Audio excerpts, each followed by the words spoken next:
ओम शांति। आज 10 मई 2026। भाई बहनों, आज रविवार है और हम सभी रविवार को अव्यक्त बाप दादा के रिवाइज डेट के महावाक्य सुनते हैं। आज का रिवाइज डेट है 30/1/2010, है ना। 30/1/2010 आज की मुरली से मुख्य बिंदु। अव्यक्त बाप दादा कहते हैं, 1 सेकंड में 4 ही सब्जेक्ट में अपने स्वमान के अनुभवी स्वरूप की अनुभूति होनी चाहिए, है ना। 4 सब्जेक्ट की अनुभूति होनी चाहिए जो देह अभिमान नजदीक आ न सके। जैसे रोशनी के आगे अंधकार ठहर नहीं सकता, निकालना नहीं पड़ता है। नेचुरल जहां अंधकार है वहां रोशनी कम है या नहीं है, सबसे बड़ी अथॉरिटी अनुभव गाया हुआ है। आज की मुरली से दूसरी बिंदु। मानो, कितना सुंदर शब्द है भाई बहनों, प्यारे बाबा हम सबको इशारा दे रहे हैं। मानो आपके भाई या बहन परिवार में थोड़ा मायूस है, थोड़ा पुरुषार्थ में डल है, कोई संस्कार के वश है। ऐसे संपर्क वाली आत्मा को उमंग उत्साह दिलाया, सहयोग दिया, स्नेह दिया, यह भी सेवा का पुण्य आपका जमा होता है। गिरे हुए को उठाना, यह पुण्य गाया जाता है। तो संबंध और संपर्क में सेवा करना यह सच्चे सेवाधारी का कर्तव्य है।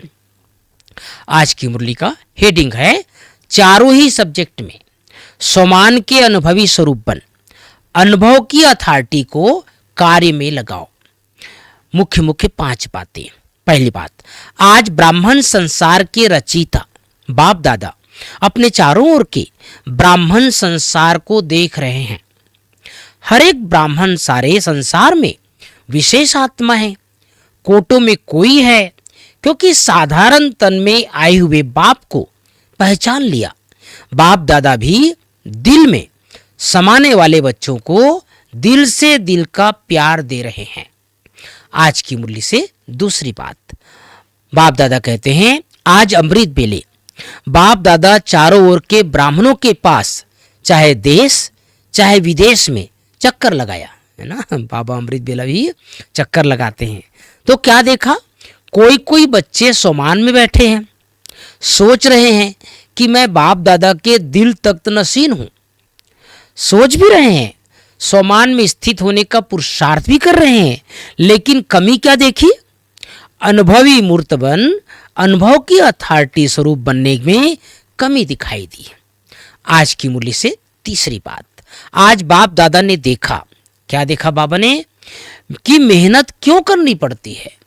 अनुभव स्वरूप बनने में नंबरवार पुरुषार्थ अनुसार देखा।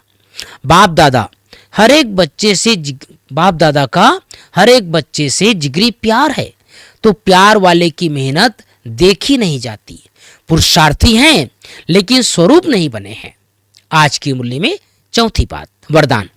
नॉलेज की लाइट द्वारा पुरुषार्थ के मार्ग को सहज और स्पष्ट करने वाले फरिश्ता स्वरूप भव। नॉलेज की लाइट द्वारा पुरुषार्थ के मार्ग को सहज और स्पष्ट करने वाले फरिश्ता स्वरूप भव। 5वीं बात, स्लोगन है, व्यर्थ बोलना अर्थात अनेकों को डिस्टर्ब करना। तो भाई बहनों, आज प्यारे बाबा की जब मुरली में पढ़ रहा था तो मुझे बड़ी दादी की एक बात याद आ गई। बहुत पहले की बात है भाई बहनों। बाबा ने, दादी ने एक प्रोग्राम बनाया कि जो भी बाबा के बच्चे चाहे मधुबन से किसी भी कारण से घर गए हों, किसी भी कारण से अपने घर गृहस्थ में चले गए हों, उन सबको एक बार मधुबन बुलाया था। और एक बार अव्यक्त बाप दादा ने प्रोग्राम दिया था, मुझे याद रहता है वो सीन, ऑस्ट्रेलिया वालों को। ऑस्ट्रेलिया के बहुत सारे पुराने भाई बहने जो यज्ञ में शुरुआत में चले और किसी कारण से चले गए थे, तो बाबा ने उनके लिए प्रोग्राम दिया कि सभी का स्नेह मिलन रखो, बाबा के घर में बुलाओ। और बाप दादा के डायरेक्शन प्रमाण बहुत सारे लोगों को वहाँ बुलाया गया था और उसमें से कई आत्माएं फिर से चलने लग गए। तो बाबा की ये बात कि कोई गिरा हुआ है, कोई ढीला है, कोई कमज़ोर है, लेकिन हमारी भावना उनके लिए क्या हो।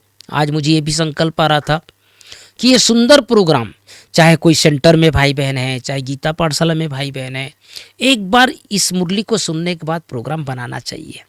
कई ऐसे हजारों मिलेंगे जो ये चाहते हैं कि दीदी हमको फिर से बुलाए, ये अंदर से इच्छा रहती है कि फिर से हम बाबा घर में जाएं, लेकिन शुरुआत कौन करें। कई बार लोग कमेंट मार देते हैं, अच्छा फिर से आ गए, अच्छा तुम तो शादी कर लिए थे, अच्छा तुम तो ज्ञान छोड़ दिए थे। तो कई बार वो कमेंट सुनना नहीं चाहते, कोई वो बातें सामने लाना नहीं चाहते, इसलिए कई बार जो है ना ज्ञान चाहते हुए भी सेंटर नहीं आ पाते। लेकिन अगर उसको सच्चे दिल से अपना परिवार का समझकर शुभ भावना शुभ कामना प्रमाण देखेंगे तो बाबा के ज्ञान में वापस आ जाएंगे। तो आज बाबा ने विशेष हम सबको इशारा दिया है, कोई कैसा भी है लेकिन हमारी शुभ भावना शुभ कामना हो। और चारों सब्जेक्ट में आज बाबा ने विशेष इशारा दिया है, चारों सब्जेक्ट में हमें अनुभवी मूर्त बनना है। जितना हम अनुभवी मूर्त बनेंगे उतना लोगों के लिए सामने हम एग्जाम्पल बन जाएंगे, क्योंकि बाबा का सभी बच्चों से बहुत बहुत प्यार है। ओम शांति, ओम शांति।